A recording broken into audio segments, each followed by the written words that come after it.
Chapter 4. A Second Unusual Dream. Undoubtedly, I would not be telling you this story about my adventures as a young adult in Nepal if I had not had a second most unusual dream that night after returning to the hostel. After leaving Master Fwap and the Swedish mountain climbers, I entered the hostel and went in search of something to eat. I was famished from my snowboarding adventure and from my encounter and conversation with Master Fwap. After soup, bread, and talk about politics with two French university students who had just arrived from India, I crawled into my sleeping bag and immediately fell into what was at first a deep and dreamless sleep. Dreamless at first, but then I entered a dream that would change my life forever. In my dream, I was wandering lost in a snowstorm. I was alone. I felt that I was in the mountains, but I really couldn't be sure, because the snowstorm I found myself in was so severe that I could barely see a few feet ahead of myself. After walking blindly through the snow for what seemed like forever, I came upon a Buddhist temple. The door was slightly ajar. A soft yellow light came from somewhere within the temple and spilled out through the partially opened door onto the snow-covered ground that lay before me. I walked up to the door, opened it the rest of the way, and walked into the temple. Once inside, I found myself standing in a very large hall with stained glass windows and a vaulted ceiling.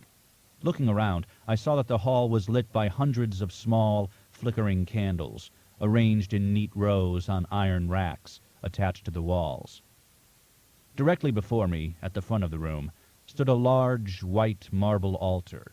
6 giant red candles were arranged symmetrically upon its surface. A large, colorful tapestry with a picture of the Buddha sitting in a meditative posture on it was hanging on the wall above the altar. At the far end of the room, facing the altar, I saw a man sitting in a cross-legged position on the floor. His eyes were closed, and he appeared to be absorbed in deep meditation. I found myself walking over to him. As I approached, he turned his head, opened his eyes, and looked up at me. I sensed immediately that I knew him, although I couldn't quite place where or when I had met him. He beckoned me silently, with a motion of his left hand, to come over and sit down next to him, and I did so. We stared at each other for a long time without speaking. I saw that he was an American. He appeared to be in his late 40s, and was dressed in a black business suit with a brightly colored tie. "Listen to me," he said in a deep and commanding tone. "Tomorrow you will go to the temple and visit Master Fwap. Forget about snowboarding for now. You have something much more important to do." I didn't reply. I just kept staring at him, trying to figure out where I had met him before. "You can't possibly remember where you met me before," he said, as if he were reading my thoughts. "So stop trying. This is the first time you have ever run into me. Don't you know who I am?" I shook my head.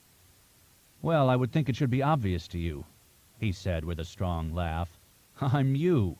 Not yet, of course, but in the future. I'm speaking to you in this dream tonight because you are about to make the biggest mistake in your thus far uneventful life." "What's that?" I asked. "Going snowboarding tomorrow instead of seeing Master Fwap at his temple. You owe him your life, you know. You ran him down with your snowboard on that mountain today. He could easily have burned you into a very small pile of ashes with his occult power, but because he is compassionate, he let you off the hook. He is a very patient man, and he is also destined to be our master, and to place us on our destined path." "How are we doing?" I asked. "Oh, in the future? Well, it's certainly going to be very different from what you had imagined. This place is our temple. Not bad, is it? We designed it ourselves. Don't worry, our future will reveal itself to you one day at a time, and that's fast enough. The point I want to make to you tonight is that you must not make a mistake by going snowboarding tomorrow. Go and see Master Fwap instead. Oh, and by the way, he knows a lot more about snowboarding than you ever will." The room turned gold, faded and dissolved, and I awoke to my second morning in Nepal.